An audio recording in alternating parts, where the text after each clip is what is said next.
The following is a presentation of TV6 Sports.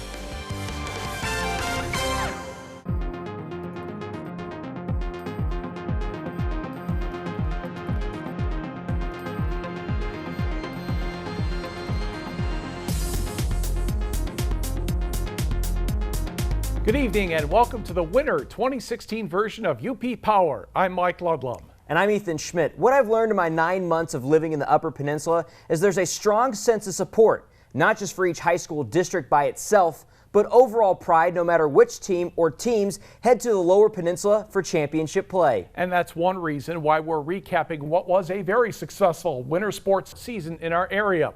Let's start with the North Central boys basketball team. They cruised to a Class D state title in 2015 and certainly appeared to be the favorites for a second straight state trophy. The Jets thrashed all their regular season opponents except for a pair of 4-point wins on the road at Forest Park and North Central to go 20-0. The district also wasn't a problem, so let's pick up the campaign with North Central having a record of 23-0. The Jets traveled to Negaunee for the Class D regionals, meeting Lakeland and Hubble in the semifinal, and the Lakes had an all-state first-teamer in Arthur Lyons. He was also a UP Dream Teamer. He knocks down the shot here, but the Jets led by 15 at the intermission. To the third quarter, Jason Whitens just kept right on scoring.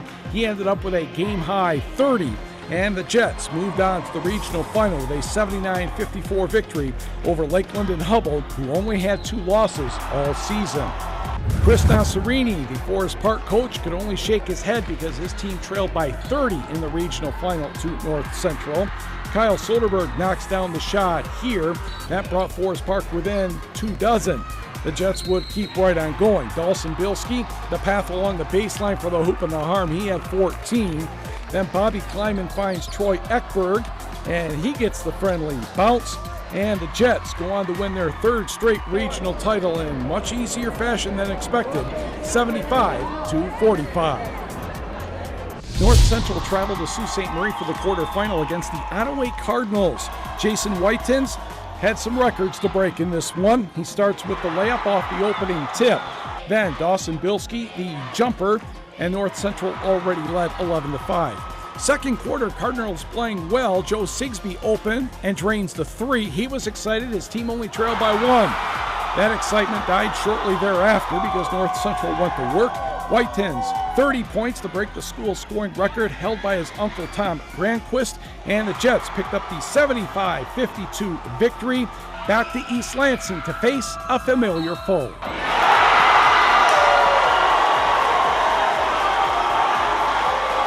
Fulton Middleton now in a rematch of last year's game, so we know we're going to get a good punch out of them. They know what kind of team we're like, so they scouted us, I'm sure, from last year's game. So we need to get on the bus, get prepared, get our scouting reports down, and eat a little bit of pizza and enjoy this win. The Jets soared past Fulton 71-46 in 2015. 2016, even better. Morgan Cox, the opening basket, 2-0 for North Central. And Michigan State basketball coach Tom Izzo had trouble holding back a smile. This was seriously looking like deja vu all over again. Dawson Bilski for 3, 12-3 Jets after more than 4 minutes. And Jason Whitens cans another shot, 18-4. And Coach Adam Mercier wasn't about to have his team slowed down. In the second quarter, Bobby Kleiman would get a rebound. Funk. The Pirates would commit a foul, and Bobby had to adjust his hair. 3 of 23 from the first half for the Pirates. It was just a dominating performance. Jason Whitens, 23 points, 10 rebounds, 5 assists, and the Jets were back in the final, 64-23. Our message before the game was we're not the same team as we were last year. And we knew Fulton Middleton wasn't going to be the same team either. But we wanted to show how much we've changed in the last year in terms of defensive pressure. Team defense was fantastic. Yes, they're still a good team. They're here for a reason.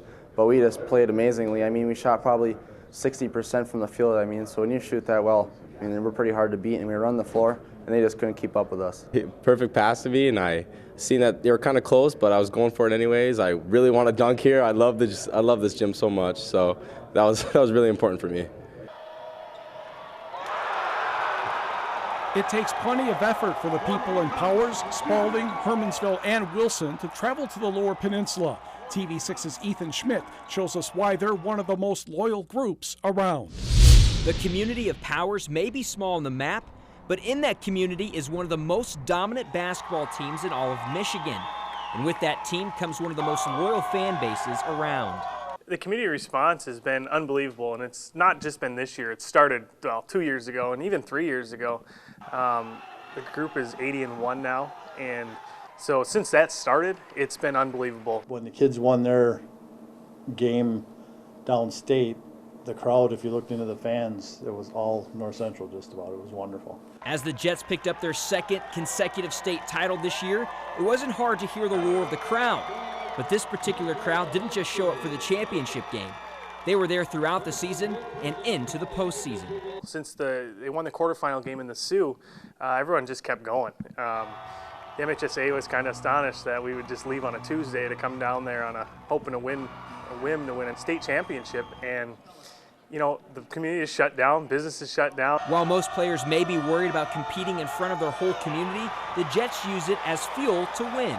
Well, it boosts our spirits to see them come down and support us. I mean, they all around here, they shut down their businesses to come see us, and I mean, it boosts us up, makes us more pumped to want to win just for them. It's a special feeling to have the support of the community and the fans to come down and kind of give us energy. It's a big stadium, and just to have their support to just lift us up and kind of get us ready to play, it just means a lot to have their support.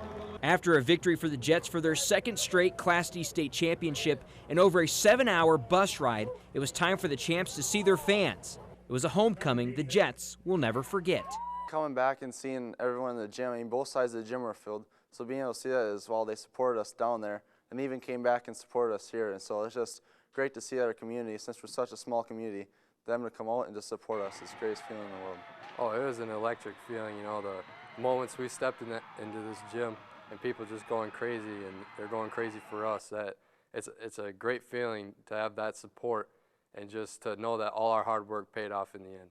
While the celebration may still be going on, the team did return to the classroom where it's back to business as usual. Well, I mean, it was hard to adjust to because we were all far behind on our work, but we got up because school's first before sports, so we came back and we did what we did, and just everyone was always congratulating us. So, I mean, it's a little different than the Halls. I mean, being a 2-time state champ, it's a lot different being treated than a 1-time state champ. The North Central Jets have won 3 state titles in 1 full year, 2 of those coming from this basketball team.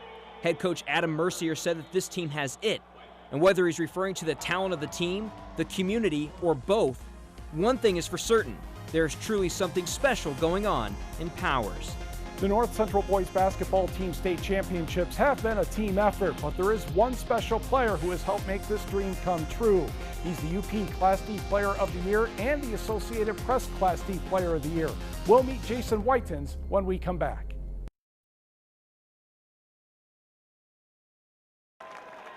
The North Central Jets have won 55 consecutive games on their way to back-to-back Class D state championships. While the game may be 5-on-5, it's hard not to notice a particular Jet that has been the Class D Player of the Year for consecutive seasons, Jason Whitens. And most importantly, his teammates like Dawson Bilski speak highly about their experiences with Jason on the court. Well, I mean, that's great. I mean, growing up with him, you could just tell there was something about him that made him different from everyone else, and that's it too.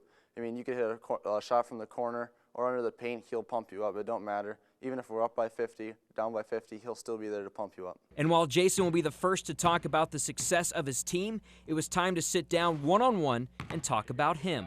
We've made it inside the North Central gym, and joining me at this time, the Class D Player of the Year, Jason Whitens. Jason, thanks for joining me here. Hey, thank you very much, and thank you for taking the time and coming. Definitely, man. So let's talk a little bit here. You are a back-to-back state champion in Class D basketball.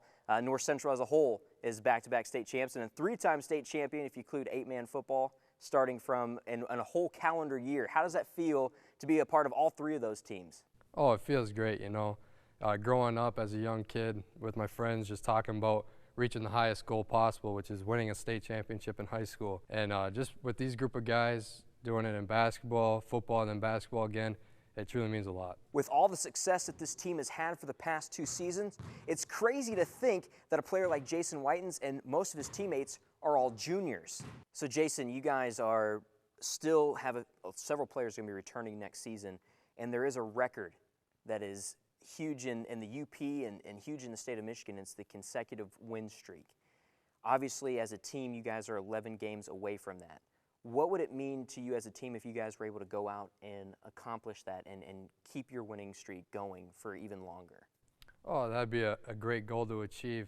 You got to look at the former players that have contributed to the consecutive wins, and so you got to look at them, how great of players like Travis Vincent, Trevor Eckberg, Rob Granquist, Josh Granquist to contribute to this as well. So it's not just us. But if we could finish it off, it'd be special. Now, I can't find the best player in the area because I'm sitting next to the best player in the area, but I found someone that's close to you that might be able to take you on a little game on one-on-one. What do you think? Hey, sounds good. Jason Whitens finished the 2015-2016 season averaging 22.2 points, 8 rebounds, 5.5 assists, and 2.1 steals, along with winning his second consecutive Class D Player of the Year and state championship. His competition on this particular day, well, was just the most available person in the gym. So Jason, you and I have taken the court. We're going to do a little one-on-one. You can start with the ball because, well, you're the Class D Player of the Year, so. It didn't take long for Jason to open up the game, but I did have the opportunity to show that I was a decent opponent. That was until Jason reached soaring altitude and finished the game easily. Well, that's game. Congrats, man. So I couldn't beat the Class D Player of the Year one-on-one, but coming up, we'll look at this player in action in the state championship with some highlights in the state championship title run. It was a slightly slower start for the Jets fans in the final contest. Clay Cenarius sends the offensive rebound out to Devin Cenarius for 3. Devin had the game's first 5 points. Then the Jets went to work. Bobby Kleiman ahead to Dawson Bilski, a little crossover move to buy some room, his second triple. Jets grabbed the 6-5 lead. The bench salutes Bilski's efforts. He had 15 points, 14-9 North Central after 1. Second quarter, Jets commit a turnover, and it appears Andrew Klein has an easy layup, but not so fast, said Dawson Bilski. The officials called the foul. I'm not sure why, but that's why I'm not a referee. Late second, after the Lakers tried slowing the tempo, Kleiman found Jason Whitens open for 3. That forced Waterford Our Lady of the Lakes coach Paul Roback to take a timeout. 10 seconds in the half. Whitens is left unguarded. Oh boy, is that a problem. He drains the triple, scored the Jets' final 8 points of the half, 27-19 North Central. Third quarter, a great start for the Jets. Troy Eckberg to Bobby Kleiman, finds the path along the baseline for the reverse layup, 29-21, red and black. Eckberg to Whitens for another 3, 40-22 Jets, a 13-3 run. Whitens topped his team with 16 points, but the Lakers weren't going away without making a splash. First-team All-Stater Andrew Klein drove the lane for 2 of his game-high 22. Lakers cut the deficit to 49-45 in the fourth quarter. But the Lakers missed 2 free throws. The Jets take over from there. Morgan Cox, one of the most important baskets of the game, 51-45 North Central. He missed the free throw, but the Jets grabbed the offensive rebound, and Marcus Krasinski took the Whitens pass and canned the three-pointer, 54-45 Jets. The Lakers closed within 7 a couple times, but this hustle play by Bilski with the steal and timeout, a few free throws sealed the deal. North Central won its second straight championship 59-48. North Central has tied Flint Beecher and Flint Northwestern for the most wins over 2 seasons, 55. The Jets knew they beat a quality opponent. Klein's the second best player in Class D in the state of Michigan. We're just thankful we have the number 1 player in Class D in Michigan. And the Klein kid was a heck of a player, so we knew we were going to have our hands full with him. We're just hoping that we can lock down everybody else, contest outside shots from their other shooters, and then eventually clean up some defensive rebounds, which we were able to do in the second half. They did a great job defending me. They were in a box and 1, so that opened other guys up to do their thing. Dawson opened the game up with his shooting, and once when they got out of that, I kind of got in a little groove, and it felt good. We weren't really running the ball too good or moving the ball well. We weren't really scoring, so when they started to come back close, we knew we were going to have to step up our game. We started working the ball more and looking for the open guy and making an extra pass. I'm lucky enough to not have lost a game on varsity. We just came out, played hard. We knew we weren't going to blow them out. We just came in here and we're like, we're not going to blow them out. So we just wanted to figure out what we could do to stop them, just to get a nice 10-point win or just a little win, just to get out of here with a state championship. And as you can see, that's exactly what we did. So we're more than blessed. The Jets' 55 wins is now tied for the 4th longest boys basketball winning streak in Michigan history. The Jets are tied with the now closed Saginaw Buena Vista. The leader is from up north, the Chassell Panthers, from February of 1956 through November of 1958. The Panthers had 65 wins in a row, winning 3 straight Class D state titles. And don't forget, the Jets also won a state championship in 8-man football this past season. Coming up after the break, we'll take a look at the Marquette skiing season. The Marquette boys ski team had a solid chance to win its 4th straight Division I state title. The Redmen dominated their regional in the Lower Peninsula, and as TV6's Mike Ludlam explains, the state final went just as well. It was an extremely windy day and cold at Marquette Mountain, but that certainly did not stop the Redmen. Number 503, third skier down, Bradley Seaborg in the neon or banana yellow uniform, cruising to the finish line in 29.5 seconds, 2-run total time 58.40, good for 3rd place.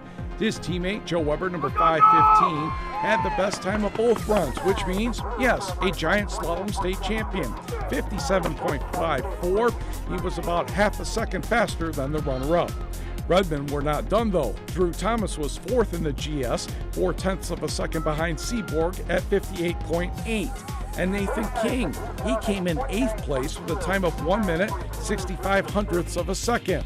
Marquette went on to win the state title, and they took 1st through 4th on the giant slalom. It was a great day. Conditions were real harsh this morning. A lot of wind, blowing snow across the course. Big headwinds, that was challenging. We knew we were gonna do well, but I think it's just, it's not really a surprise, but it feels good. And it was just awesome, it's my last high school race as a senior. I was just going for it today, and it was awesome. The Redmen captured their 4th straight state title by nearly 70 points. They only had 22. Traverse City Central was 2nd with 90. Bloomfield Hills 3rd with 135. We'll pick up the girls in the 2nd run of the slalom. Seda Scheit of Marquette, number 111. That should mean she should finish 1st. And she destroyed the field, 38.87 seconds. The only skier who was within 5 seconds of that 2nd round run was Marquette's Natalie Rabinia at 43.53. Scheit's total time was 1:21.93.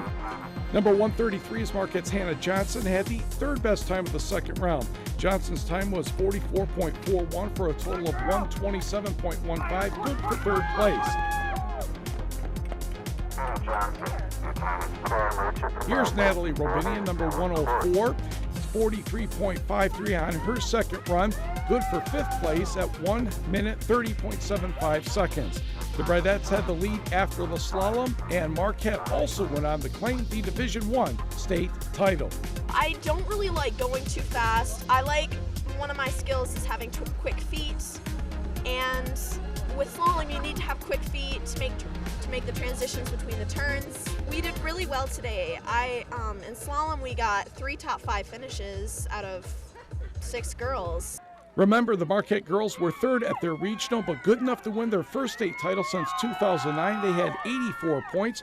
Bloomfield Hills Marion was the runner-up with 101, 2 points better than Traverse City Central. From snow to ice, the Hancock High School hockey team brought home a Division III state title. Let's go back to TV6's Ethan Schmidt for those details. 1999 was the last year that Hancock won a state title, which means that entering this season, the Bulldogs had players who weren't even born when the last title was won. It also meant that this team had a lot to prove. That all started for the Bulldogs in the region finals against their rivals, the Houghton Gremlins. After already leading 1-0, freshman Alex Nordstrom cleans up the Dylan Pavla shot, and the Dogs are up 2-0. The Bulldogs continue to dominate on the ice and stun the defending region champs Houghton 4-1. The seniors didn't want to get beat by Houghton again this year. Houghton's had a great program the last few years, and the seniors didn't want to let it happen again this year, and I can't say enough about them and the whole team. On to the quarterfinals, and the Bulldogs travel to Marquette to face the Blue Devils of Sault Ste. Marie from the Lakeview Arena. After the Devils grab a 1-0 lead, the Dogs went on a scoring frenzy led by Danny Hill. Bulldogs easily beat the Blue Devils 5-2. We got off to a slow start. I thought our first period wasn't one of our best periods all year. The Sioux jumped on us with a very nice tip-in goal, and come second period, the second period has been our best period all year, and we came out flying in the second period, and I think that's where the turning point in the game came. The semifinals would not be a walk in the park for Hancock as they faced the 17-time champs, the Bloomfield Hills Cranbrook Kingswood Cranes. It was a game that could not be decided in regulation. However, in overtime, Dylan Pavla fires on goal, and freshman Alex Nordstrom is there with the rebound and the game winner. In the finals, the Bulldogs met Grand Rapids Catholic Central. It was all Bulldogs in the beginning, even on the Cougars' power play. The Dogs get the puck, and Danny Hill with the one-timer on the shorthanded goal. The Cougars battled back, but freshman Alex Nordstrom puts the finishing touches on the Cougars with this empty netter, in a moment this team will never forget. When we pulled into Munising today, we had a cop car waiting for us. We had a police escort from one side of Marquette County line to the other side of Marquette County line, and it just grew as we got closer and closer to home. Just, I can't thank these people for all the support they've given us. Just overwhelming feeling right now. Feels great. I mean, I was even born the last time a state championship was here. It feels unbelievable. Yeah, it's unbelievable. I mean, you got people from every other town, even if they're not from Hancock, supporting us, which is huge. I mean, and the big chant down in Plymouth was UP Power, which actually meant a lot to us. The Bulldogs claimed their third state championship in the team's history. And the party? Well, it hasn't stopped just yet in Hancock.